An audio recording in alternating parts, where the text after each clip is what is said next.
Oh, okay, okay.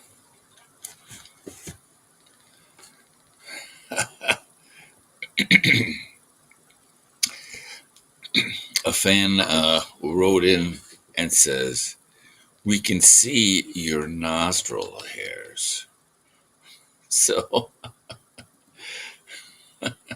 I'm trying to keep instead of, I'm going to look up like this instead of raising my entire face, not to abuse anybody with the inside of my nose. How's everybody doing?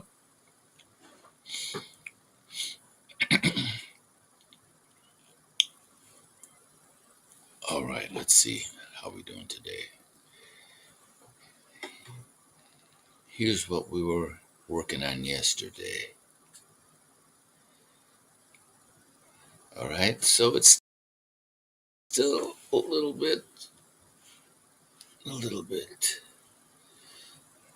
on the tacky side, but we're pretty much there. Let's look at the other source image, which is right here.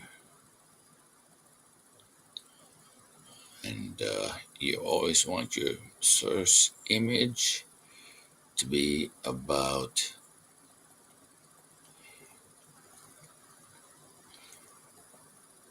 the same size as your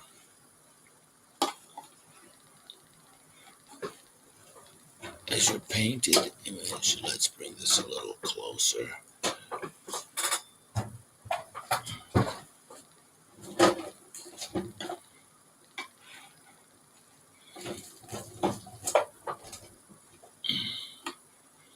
There we go. So for PowerPoint, the at about 95%,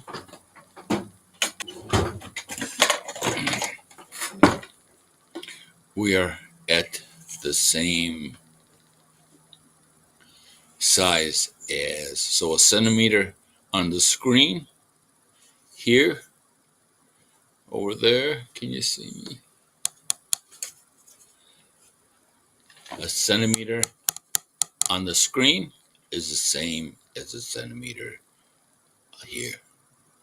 So at 95%, there's a little thing on the bottom that we can raise the percentage of the size of the image. All right. And so what we're going to talk about today is, back in the day, if you see pictures around, the 20s and 30s, when people were going out to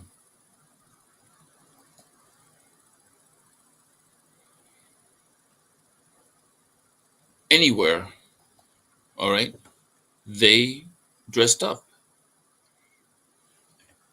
And today, especially in America, in Europe, they give it a try.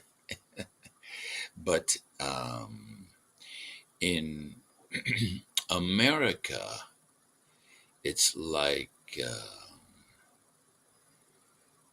uh, where is the music? It's got to be here somewhere. Um,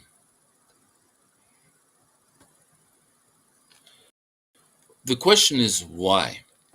How come back in the day everybody they took pride in dressing up, even though they were working in factories and in coal mines or whatever. When it came to walking out of the house, especially on a Sunday,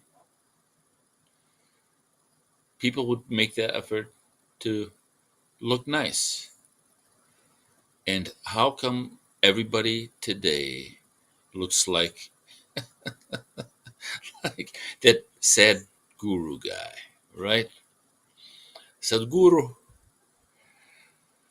I was like, dude, I actually sort of fell in love with this dude recently, but before, when I first he was coming into my consciousness, said Guru, I was like, dude, you're trying to remove the suffering from humanity, but you can't remove yourself from your pajamas. I mean, what's what's going on?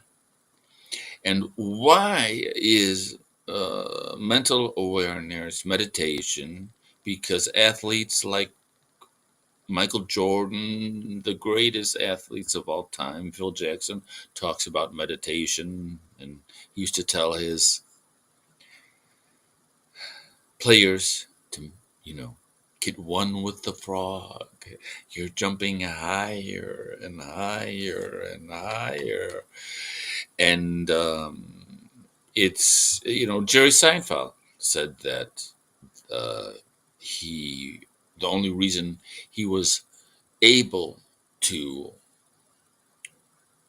work at such an intensity was that he would meditate halfway during the day. So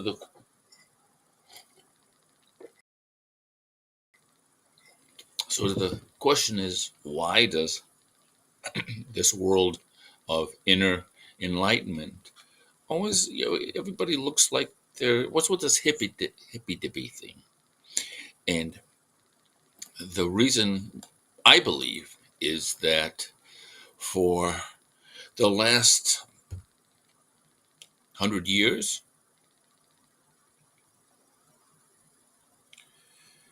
we've been inundated with this idea. They've tried to take our spoiled bratness and raise it to like the nth degree, and everybody's oppressed with their cell phones and their full refrigerators and their cars and air conditioning. Everybody's right. And when you're oppressed, you're not in a state of thankfulness, you're a state of constant misery, right? So if you're in a state of misery, how do you dress? You dress like a slob, all right? So if you're in a state of thankfulness, which is sort of like the essence of meditation, you get into a state where you're mindfulness and you're aware and you're not thinking about anything, but it's counterproductive if you're sitting there going, "Oh, everything sucks. Oh, everything sucks. Oh, I'm so oppressed. I'm underrepresented." Right? We don't need that crap in our lives. And so that's what I've been doing with um,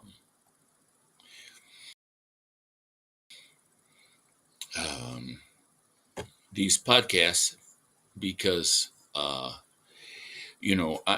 have always pushed back. Before it was fashionable, I've been saying that we're at the dawn of a new golden age, and I've always talked about how, you know, this, especially now that I'm have a daughter in France, and I'm going back and forth, and spent one time a big chunk of my life, like 15 years in Paris, and you see the world differently. Like the African American we have here, there's no African Francais. There's no like Martin Luther King, Martin Luther Roy. There's no type of Malcolm X culture saying, "Oh, French black people are oppressed." That sort of energy is encapsulated in the French woman. In the French woman, like the French woman is totally oppressed and she's all going nuts, and so that energy that we have, that we see in the African American community, the Black community, the Mexican community, people of color community, the trans community, that energy, you see that in the French woman. And so I'd be walking down the street, and these French women to me like once or twice a year when I started living in Paris. They'd look at me, roll their eyes, and they play chicken, like walk right at me. And I have slammed the shoulders of, I'm like, girlfriend, you want to play that? Really? You want to go there? You going to play chicken with me? And the last time it happened, where I was getting challenged uh, on the streets of Paris, was this huge, fat, blue-haired female decided that she was going, one of those trans, whatever, like almost like an American uh, replacement, was going to challenge me. And so I was just like, okay, whatever. So she walked up and I hit her and she hit me hard, man, like booming, like her whole big fat body shook. You know, she had one of these moments.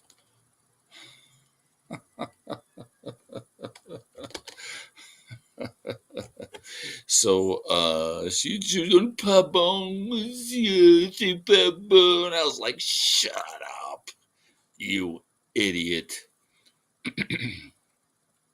Anyways, yeah.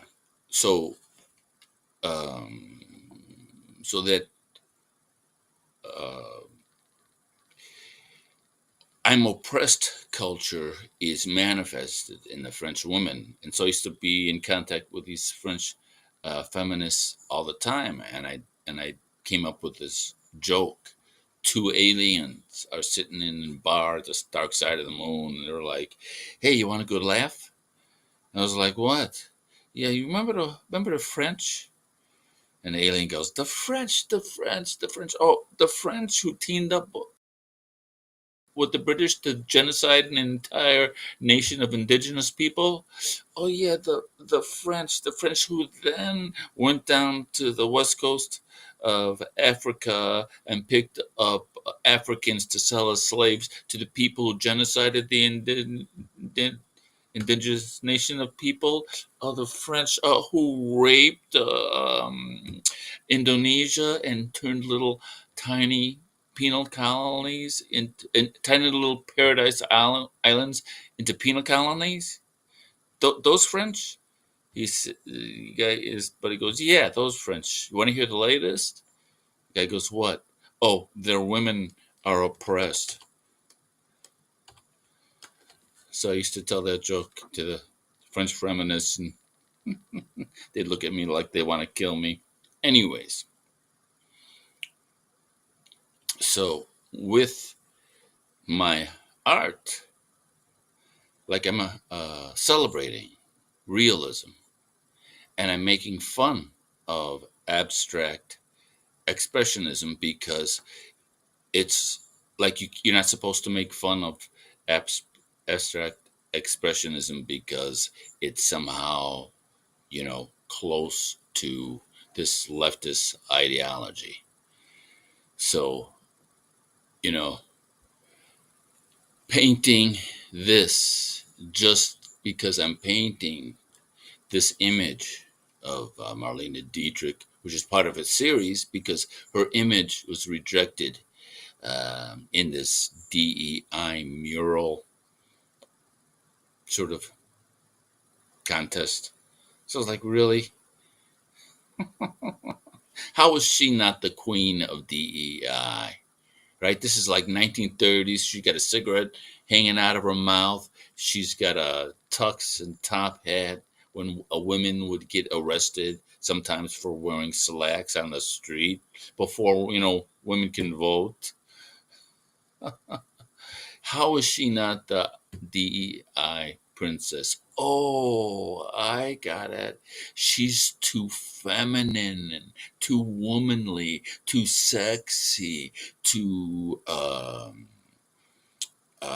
pro-Jewish, and worst of all, she's too white.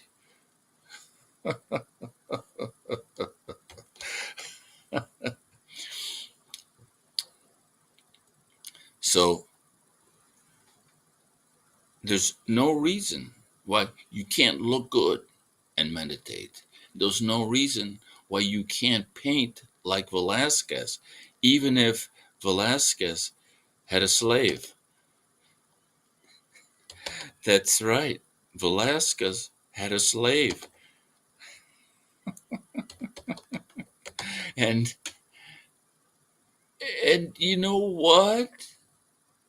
You know what? We're all descendants of slaves. Okay?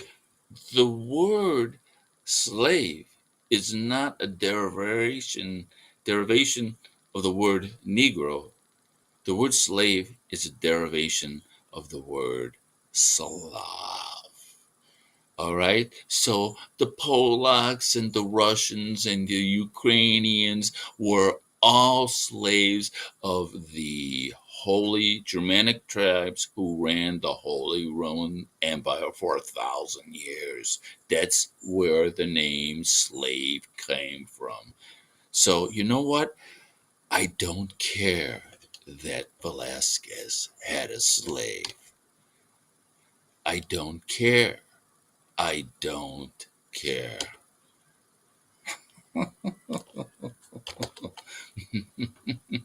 And so that's what this art represents. It's realism, it's meditative, and it's the fact that we're meditating in this incredible world. We are so comfortable, and everything is going so well, especially recently. Like, we've all figured out that this COVID thing was a bunch of ridiculous, organized. It was like a terror attack. It was just like a biological weapon. That's what it feels like. And now, because of the way things are, we're just they're just slamming this information. Before, I was almost kicked off of YouTube, but now we're hearing all this awesome information. How HIV, right? The same people, same players of COVID were the same ones screwing around with HIV. HIV. There are these doctors that are saying HIV is totally harmless. And the entire um, narrative of the virus could be wrong. The virus as the uh, progenesis of disease could be wrong. And the MD directed model that kills, injures, and infects 15 million people a year, that model is going bye bye. And realistic art this art is going to be the art of the realism. Abstract art is going to be the art that represented the great stupid of the last century, where we thought using mustard gas to treat cancer was a good idea. All right. Those days are over. And that's what this artwork represents.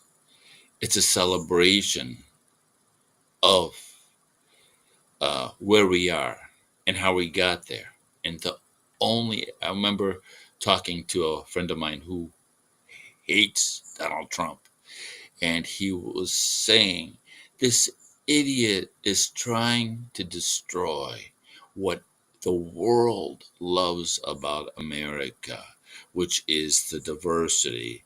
And this person was Persian, and he was saying, there's no other country as diverse as America. And think about how black music and soul and rock and roll just changed the musical trajectory of the world forever, and that wouldn't have happened without America embracing its diversity. And I hear what he's saying, and I'm taking that one step further. It was the Jewish culture who made this image possible, and who spearheaded diversity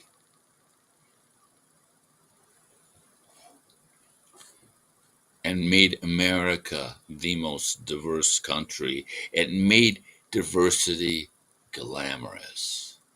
So it's not just make America great again, make America glamorous again. All right? Make meditation glamorous again. You don't have to, grow your armpit hair and smell like patchouli oil to be enlightened. All right? It's not a prerequisite. So I'm almost done with this series. And let's see how we doing on time. Okay, perfect. Almost done with this series. And so we're going to go into part 2, where I'm going to be using the most cutting edge tools to promote this artwork that we have here. Just AI up the yin yang. All right. So I got to soften her up a little bit. She's just right. Squint your eyes. It's hard for me to tell looking the way I'm looking, but I might have to bring this down just ever so slightly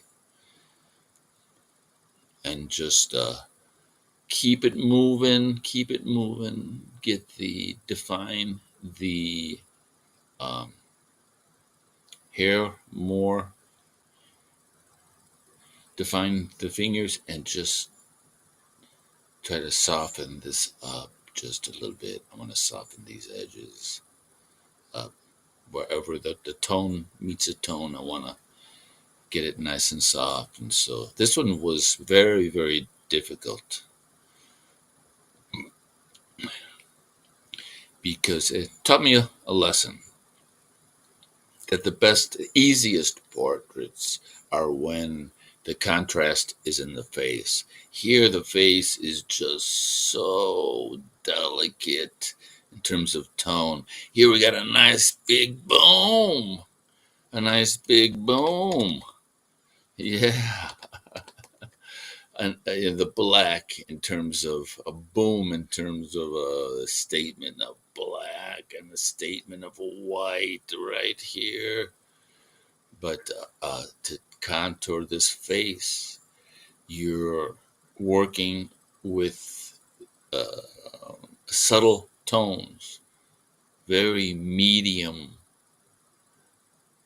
uh, medium expressions of tones. So I wouldn't have been able to pull this off, 5, 10 years ago. but I can pull it up now. I just gotta get in there with my small brushes. So, if you want to learn how to paint, if you want to learn how to paint like me, give me give me a call. These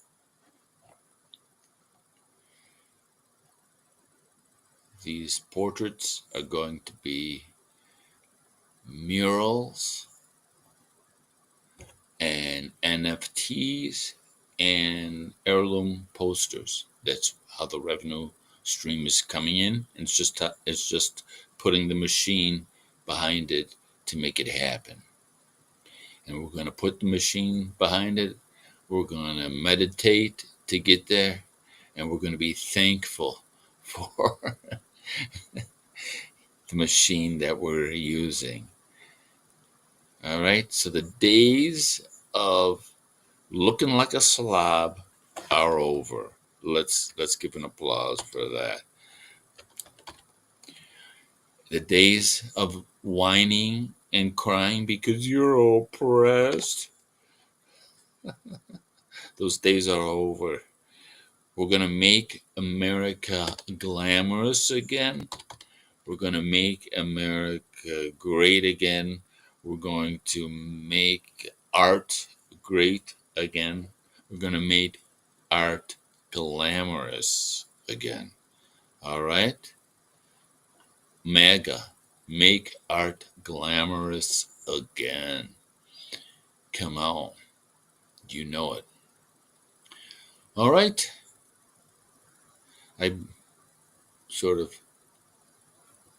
the last ending was an audio nightmare.